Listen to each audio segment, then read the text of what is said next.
Team India विरुद्ध पाकिस्तान हे दोन्ही कट्टर प्रतिस्पर्धी हे 19 वर्षाखालील आशिया कप 2024 स्पर्धेत आमने-सामने भिडणार आहेत। 19 वर्षाखालील आशिया कप 2024 स्पर्धेला कालपासून सुरुवात झाली असून टीम इंडिया आणि पाकिस्तान हे दोन्ही संघ आज दुबई आंतरराष्ट्रीय क्रिकेट स्टेडियममध्ये एकमेकांविरुद्धच्या सामन्याने या स्पर्धेतील आपापल्या मोहिमेची सुरुवात करणार आहेत। बीसीसीआयने चॅम्पियन्स ट्रॉफी 2025 स्पर्धेसाठी भारतीय संघाची नवी जर्सी लॉन्च केली आहे। बीसीसीआय सचिव जय शहा यांनी मुंबईच्या कार्यालयात या जर्सीचं अनावरण केलं। यावेळी भारतीय महिला संघाची कर्णधार हरमनप्रीत कौर उपस्थित होती। टीम इंडियाची ही जर्सी प्रसिद्ध जर्मन स्पोर्ट्सवेअर कंपनी ॲडिडासने तयार केली आहे। भारतीय संघ ऑस्ट्रेलिया दौऱ्यावर असून बॉर्डर गावस्कर ट्रॉफीचे सामने खेळवले जात आहेत। टीम इंडियाने 5 कसोटी सामन्यांच्या मालिकेतील पहिला सामना 295 धावांनी जिंकून मालिकेत 1-0 अशी आघाडी घेतली आहे। आता उभय संघांमधील दुसरा सामना 6 डिसेंबरपासून ॲडलेडमध्ये खेळवला जाणार आहे। यापूर्वी ऑस्ट्रेलियन संघाला जोश हेझलवूडच्या रूपात अजून एक मोठा धक्का बसला असून हेझलवूडला दुखापत झाल्याने ऑस्ट्रेलियाने हेझलवूडच्या जागी सिएन अबॉट आणि ब्रेंडन डॉगेट यांचा संघात समावेश केला आहे। विद्यमान जगज्जेत्या चीनच्या डिंग लिरेनला जागतिक अजिंक्यपद बुद्धिबळ स्पर्धेत पांढऱ्या मोहऱ्यांचा योग्य वापर करण्यात पुन्हा अपयश आलंय। त्यामुळे या लढतीतील काल झालेल्या 4थ्या डावात भारताचा ग्रँडमास्टर डोम्माराजू गुकेशने डिंगला बरोबरीत रोखलंय।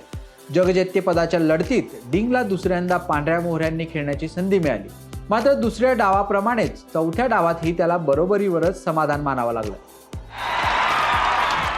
प्रो कबड्डी लीगमध्ये अखेरच्या सेकंदाला उजवा कोपरारक्षक दादासाहेब पुजारीने गुजरात जायंट्सचा हुकमी एक्का ठरलेल्या गुमान सिंगची पकड करून पुणेरी पलटण संघाला गुजरात जायंट्सवर 34 वर्सेस 33 असा एका गुणाने विजयी केलाय।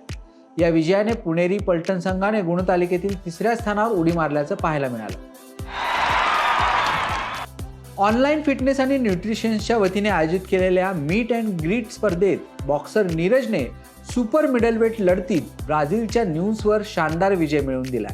WBC आशियाई विजेत्या नीरजने सुरुवातीपासूनच सामन्यावर वर्चस्व राखताना 6 फेरीच्या लढतीत आपल्या विजयाचा मार्ग निश्चित केला। या लढतीत सुमारे 90,000 चाहते उपस्थित होते, त्यामुळे हा विजय नीरजसाठी खास ठरलाय।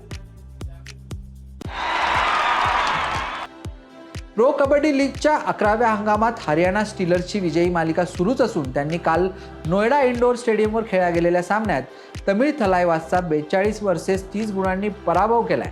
हरियाणाचा हा 12वा आणि 15 सामन्यांमधला सलग 4था विजय। या विजयामुळे अव्वल स्थानावर असलेल्या हरियाणाला आणखी बळ मिळाले असून विनय नवीन रावल, राहुल सेटपाल आणि शिवम पटारे यांनी या सामन्यात महत्त्वाची भूमिका बजावली आहे।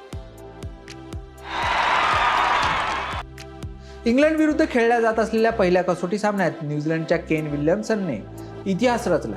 विल्यमसनने कसोटी सामन्याच्या दुसऱ्या धावात 61 धावा करत 9,000 कसोटी धावा पूर्ण केल्या आहेत। यासह तो ब्रायन लारा, सचिन तेंडुलकर यांसारख्या दिग्गज फलंदाजांच्या यादीत आला असून असा विक्रम करणारा तो न्यूझीलंडचा एकमेव खेळाडू ठरलाय।